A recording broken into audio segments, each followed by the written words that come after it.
আচ্ছা, আমরা এখন যে এআই এর এত জটিল সব ব্যাপার দেখি তার একেবারে মূলে কিন্তু ছিল খুবই সহজ একটা ধারণা। ভাবা যায় এমন একটা অ্যালগোরিদম যেটা কিনা প্রথমবারের মতো কিছু একটা শিখতে পারত। চলেন আমরা সেই প্রথম স্ফুলিঙ্গের গল্পটা শুনি। মানে একটা মেশিন কিভাবে দুটো আলাদা জিনিসের মধ্যে ফারাক করতে শেখে। ধরেন একটা অ্যাপেল আর একটা কমলা, এই যে সাধারণ একটা প্রশ্ন, এটাই কিন্তু কয়েক দশক আগে কম্পিউটিং জগতে রীতিমতো একটা বিপ্লব এনে দিয়েছিল। আসলে নিউরাল নেটওয়ার্কের আইডিয়াটা কিন্তু 40-এর দশক থেকেই ছিল, কিন্তু আসল ঘটনাটা ঘটল 1958 সালে। ফ্র্যাঙ্ক রোজেনব্ল্যাট যখন নিয়ে এলেন আমাদের আজকের গল্পের হিরোকে, দ্য পারসেপট্রন। এটাই ছিল হাতে কলমে শেখার প্রথম কোনো মডেল। তো এইটা ছিল প্রথম শেখার যন্ত্র। এর কাজটা কিন্তু খুব সাধারণ ছিল, যে কোনো কিছুকে দুটো ভাগে ভাগ করা। ধরেন সাদা অথবা কালো, হ্যাঁ অথবা না। শুনতে একদম সহজ মনে হচ্ছে, তাই না? কিন্তু একটা মেশিনের জন্য এই কাজটা করতে পারাটাই ছিল একটা বিশাল ব্যাপার, একটা ব্রেক থ্রু। মানে একদম গোড়ার কথা বললে পারসেপট্রন হলো একটা সিঙ্গল ডিসিশন মেকার, খুবই সাধারণ। কিন্তু প্রশ্ন হলো এই সাধারণ যন্ত্রটা ঠিক কিভাবে ভাবে। চলেন একটু এর ভেতরে ঢুকে দেখা যাক ব্যাপারটা কি। এই পারসেপট্রন কিভাবে ভাবে সেটা বুঝতে হলে এর কয়েকটা মূল অংশকে আমাদের একটু চিনতে হবে। এই অংশগুলো মিলেই কিন্তু আসল সিদ্ধান্তটা নেয়। ব্যাপারটা অনেকটা এরকম। ধরেন একজন ভোটার, তার সামনে কয়েকটা ইস্যু আছে, এগুলো হলো ইনপুট। এখন তিনি কোন ইস্যুটাকে কতটা গুরুত্ব দেবেন সেটাই হলো ওয়েটস, আর তার নিজের যে একটা পক্ষপাত বা ঝোঁক থাকে ওটা হলো বায়াস। এই সব কিছু মিলিয়েই তো তিনি চূড়ান্ত ভোটটা দেন, তাই না? পারসেপট্রনও ঠিক এভাবেই কাজ করে। তো মেশিনটা কি করে?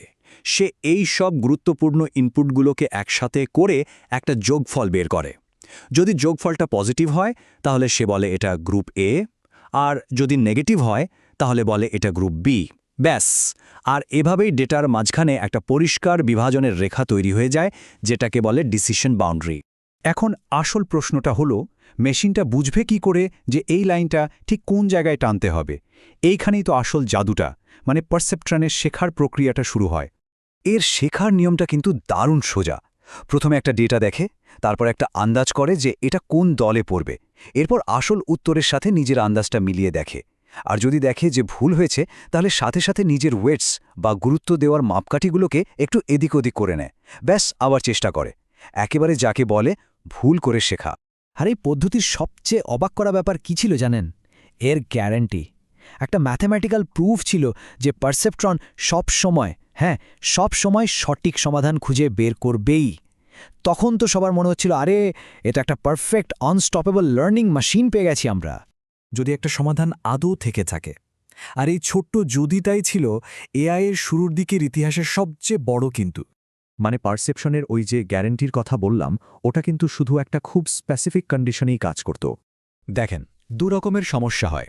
একরকম সমস্যায় ডেটাগুলোকে একটা সোজা সাপটা লাইন টেনে আলাদা করে ফেলা যায়। এগুলোকে বলে লিনিয়ারলি সেপারেবল প্রবলেম। পারসেপট্রন এগুলো খুব সহজে সমাধান করে ফেলত। কিন্তু আরেক ধরনের সমস্যা আছে যেখানে ডেটাগুলো এমনভাবে মিশে থাকে যে একটা সরল রেখা দিয়ে তাদের আলাদা করা অসম্ভব। আর এখানেই পারসেপট্রন আটকে যেত। যেমন ধরেন ডাবল মুন সমস্যাটা। যখন ডেটার দুটো গ্রুপ পরিষ্কারভাবে আলাদা, পারসেপট্রন দেখুন কি সুন্দরভাবে মাঝখানে লাইনটা খুঁজে বের করে ফেলছে, একদম পারফেক্ট। কিন্তু সমস্যাটা যদি একটুখানি কঠিন হয়ে যায়, তখন কি হবে? মানে যখন ডেটাগুলো এমনভাবে থাকে যে একটা সরল রেখা দিয়ে আর ভাগ করা যায় না, ব্রেকডাউন, অ্যালগোরিদমটা পুরোপুরি ভেঙে পড়ে। ওই যে ডিসিশন লাইনটা, ওটা দিশেহারার মতো লাফালাফি করতে থাকে, কারণ কোনো একটা সরল রেখা দিয়ে এই ধাঁধার সমাধান করা সম্ভবই না। এর ফলে কি হচ্ছে? প্রায় 9.3% ভুল। মানে প্রতি 10টা ডেটা পয়েন্টের মধ্যে প্রায় একটাকে এটা ভুল ক্লাসে ফেলছে। এটা কিন্তু বিশাল একটা ভুল। তো এই যে একটা মারাত্মক ত্রুটি, এর একটা বিশাল উত্তরাধিকার আছে। এই সীমাবদ্ধতাটা এমনভাবে সামনে আনা হয়েছিল যা এআই গবেষণার পুরো ধারাটাকেই আমূল বদলে দিয়েছিল। 1969 সালে মার্ভিন মিন্সকি আর সেমিওর প্যাপার্ড তাদের বিখ্যাত পারসেপট্রনস বইতে গাণিতিকভাবে প্রমাণ করে দেখান যে এই মডেলটা অনেক সাধারণ সমস্যাও সমাধান করতে পারে না। আর এর ফলে যা হলো, এই ফিল্ডে রিসার্চ প্রায় থেমেই গেল বেশ কিছুদিনের জন্য। কিন্তু মজার ব্যাপার হলো, পারসেপট্রনের এই ব্যর্থতাটা আসলে কোনো শেষ ছিল না, বরং এটা ছিল একটা খুবই দরকারি প্রথম ধাপ। এই একটা সীমাবদ্ধতাই কিন্তু গবেষকদের বাধ্য করেছিল একটা লেয়ারের বাইরে চিন্তা করতে। আর এই সীমাবদ্ধতা থেকেই অনুপ্রেরণা নিয়ে জন্ম হল আরও শক্তিশালী মডেলের, যেমন ধরেন মাল্টিলেয়ার পারসেপট্রন বা সাপোর্ট ভেক্টর মেশিন। এই মডেলগুলো বানানোই হয়েছিল পারসেপট্রনের ওই দুর্বলতাটা কাটানোর জন্য। আজকের দিনের আধুনিক এআই এর ভিত্তি কিন্তু এই ব্যর্থতার মধ্যেই লুকিয়েছিল। তাহলে শেষ পর্যন্ত প্রশ্নটা কি দাঁড়ালো? যদি একটা সরল রেখা যথেষ্ট না হয় তাহলে উপায়টা কি? এই একটা প্রশ্নের উত্তর খুঁজতে খুঁজতেই কিন্তু আমরা আজকের এই জটিল আর শক্তিশালী এআইয়ের জগতে এসে পৌঁছেছি।